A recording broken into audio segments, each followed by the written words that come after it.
کوئی ایک آیت لے اور اس کی مثل لے کر کے آ، تب ہم مانیں گے کہ یہ اللہ کا کلام نہیں ہے، یہ تیری بکواس نہیں ہے۔ تجھ سے پہلے یزید آیا تھا، تجھ سے پہلے فرعون آیا تھا، تجھ سے پہلے نمرود آیا تھا۔ یزیدی طاقتوں نے پہلے بھی کہا تھا قرآن اللہ کا کلام نہیں ہے، مگر قرآن نے کہا ہے کل ان اجتمعتم الانس والجن، تم تمام جنات و انسانوں کو اکٹھا کر لو، اور اگر تم اپنے دعوے میں سچے ہو تو ایک آیت بنا کر کے لے آؤ، ایک سورت بنا کر کے لے آؤ۔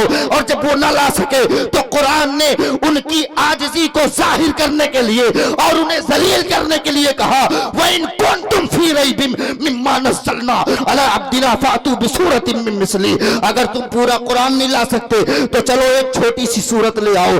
لوگ انا آتینا پر غور کرتے رہے، مہینوں اس پر ریسرچ کرتے رہے، عرب کے فصحا اور عرب کے بلغا ایک ایک مہینے تک بند کمرے میں انا آتینا کا جواب لانے کے لیے کوششیں کرتے رہے، مگر آخر میں انہیں یہ لکھنا پڑتا تھا انا آتیناک الکوثر فصلی لربک وانحر ان شانئک هو الابتر ما ھذا کلام لیس للبشر۔ نعرے تکبیر، نعرے رسالت، تحفظ قرآن کانفرنس، علماء اہل سنت، لعنتی کتا مرد آباد مرد آباد، لعنتی کتا وسیم رضوی مرد آباد مرد آباد، لعنتی وسیم رضوی مرد آباد مرد آباد، لعنتی کتا مرد آباد۔ نعرے تکبیر، نعرے رسالت۔ وسیم رضوی حضرت ابھی جو بیان کیے ہیں، یہ وسیم رضوی 26 آیتوں کو لے کر کے اس نے سپریم کورٹ میں ایک دائرہ جو ہے کیا کہ اس آیت کو ہٹا دیا جائے، معاذ اللہ یہ قرآن پاک کی آیت نہیں ہے نا۔ اس کے بارے میں حضرت بیان کر رہے ہیں، آپ لوگ یہ بخوبی جان لیں کہ وسیم رضوی یہ شیعہ سے تعلق رکھتا ہے اور یہ لعنتی ہے اور یہ کتا ہے، بے شک یہ جہنم میں جائے گا، جہنم میں جائے گا، یہ جہنمی ہے، جہنمی ہے، جہنمی ہے۔ سن لو، اس موضوع کو میں اس لیے چھیڑ رہا ہوں تاکہ تم قیامت میں یہ کہہ سکو اے پروردگار عالم، جب تیرے کلام پہ حملہ ہو رہا تھا، جب تیری آیتوں پہ حملہ ہو رہا تھا، جب تیری آیتوں پہ لوگ بکواس کر رہے تھے، جب قرآن کا تقدس داؤں پہ لگا تھا، جب قرآن کے تحفظ کی بات تھی، تو ہم صرف میلے اور ٹھیلے میں مگن نہیں تھے، بلکہ ہم اس کی مذمت بھی کر رہے تھے اور قرآن کی حفاظت کا نعرہ بھی لگا رہے تھے۔ ہم جانتے ہیں کہ قرآن کو کوئی بدل نہیں سکتا ہے، ہم جانتے ہیں لا تبدیل لکلمات اللہ، اللہ کے کلام میں کوئی تبدیلی نہیں ہو سکتی ہے۔ ہم جانتے ہیں اس سے پہلے بھی 84 میں بھی اس طرح کی عرضیاں داخل کی گئی تھی، اس سے پہلے بھی قرآن کو چیلنج کیا گیا تھا، لیکن نہیں، انا نحن نزلنا الذکر وانا لہ لحافظون، اللہ کہتا ہے ہم نے قرآن کو نازل کیا ہے اور ہم ہی قرآن کی حفاظت کرنے والے ہیں۔ یہ قرآن کیا ہے؟ اللہ اکبر، نبی پاک صلی اللہ علیہ وسلم کا معجزہ ہے۔ چونکہ آپ عرس میں بیٹھے ہیں مگر مجھے تعلیم اور قرآن کے حوالے سے گفتگو کرنے کا حکم دیا گیا ہے، اس لیے میں آپ کو سمجھانا چاہتا ہوں، میں آپ کو بتانا چاہتا ہوں، آج حملہ قرآن پہ ہو رہا ہے، آج حملہ 3 طلاق پہ ہو رہا ہے، آج حملہ اسلامی قانون پہ ہو رہا ہے، آج فجر کی اذان پہ اٹیک ہو رہا ہے، اور مسجدوں سے لاؤڈ اسپیکر ہٹانے کی بات کی جا رہی ہے۔ الہ آباد میں ایک لیڈیز ہے جس نے کہا ہے مجھے اذان کی آواز سے ڈسٹرب ہوتا ہے اور میری نیند خراب ہوتی ہے۔ میں پوچھنا چاہتا ہوں، اذان کے خلاف بکواس ہو رہی ہے، قرآن کے خلاف بکواس ہو رہی ہے، شریعت اسلامیہ کے خلاف بکواس ہو رہی ہے، اور تم کیا کر رہے ہو؟ تم عشاء پڑھنے کے لیے بھی تیار نہیں ہو، فجر میں اٹھنے کے لیے بھی تیار نہیں ہو، کے چکر میں لگ گئے۔ بلا شبہ اللہ کے ولیوں کا عرس ہونا چاہیے مگر شریعت کی مخالفت کر کے نہیں، شریعت کے دائرے میں رہ کر کے ہونا چاہیے۔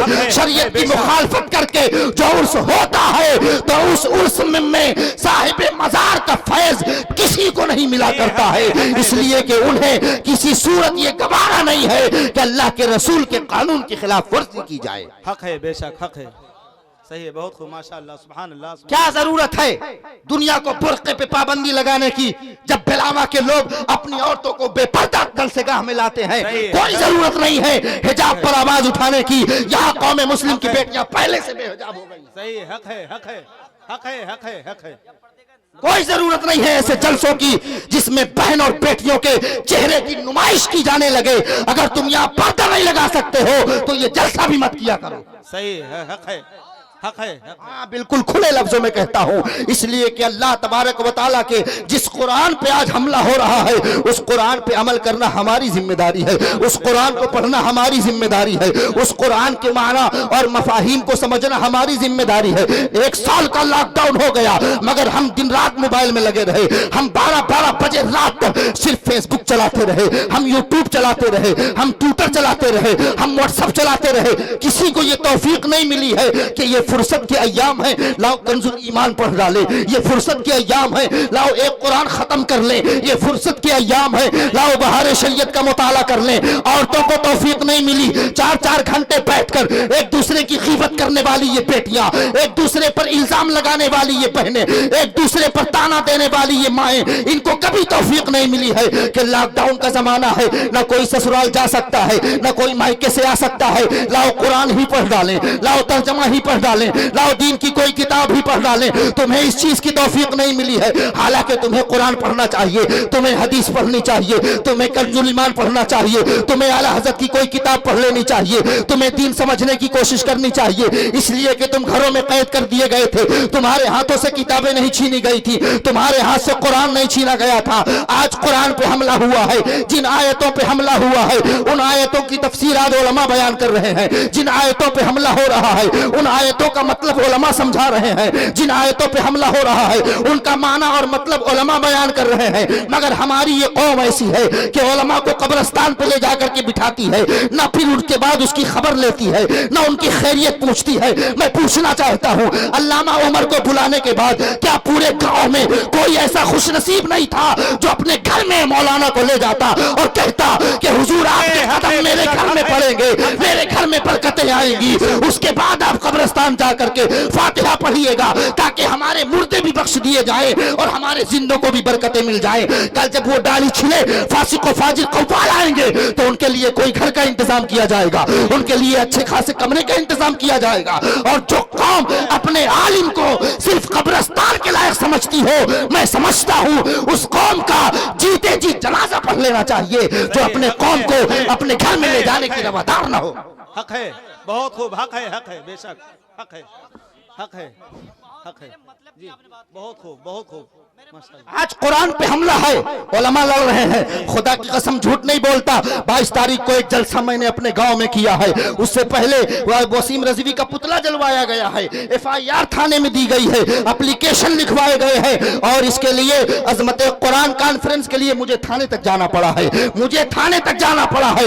آپ چل کر کے پوچھ لیجئے میرے علاقے میں، میرے گاؤں میں تھانے تک گیا ہوں، مگر جب قرآن کی بات آتی ہے تو یہ علماء آگے آتے ہیں، جب قرآن کی بات آتی ہے تو یہ علماء سمجھتے ہیں کہ اب کیسے معاملات کو طے کیا جائے، اب کیسے قرآن کی عظمت بیان کی جائے، اب کیسے قرآن کو سمجھایا جائے۔ میں پوچھتا ہوں 1 سال کے لاک ڈاؤن میں تم نے ان کی خیریت تک نہیں پوچھی ہے، تم نے غریبوں کی تو مدد کی ہے مگر علماء کی مدد نہیں کی ہے، تم نے یتیموں کی تو مدد کی ہے مگر اماموں کی مدد نہیں کی ہے، تم نے اپنے محلے میں بیواؤں کی تو مدد کی ہے مگر کسی مولوی کی مدد کی ہے؟ ذرا بتاؤ مجھے، تم نے مدد اس لیے نہیں کی ہے کہ تمہیں یہ لگتا تھا ان کی 5000 تنخواہ پہ اللہ بے شمار برکتیں دیتا ہے، مگر سنو برکت اللہ کی اپنی جگہ ہے، صرف ان کی خودداری ہے جو انہیں مانگنے نہیں دیتی ہے، ورنہ یہ بھی پریشان ہوتے ہیں۔ اور اگر تمہیں لگتا ہے کہ 5000 میں اللہ بہت برکتیں دیتا ہے تو برکت والی ان کی تنخواہ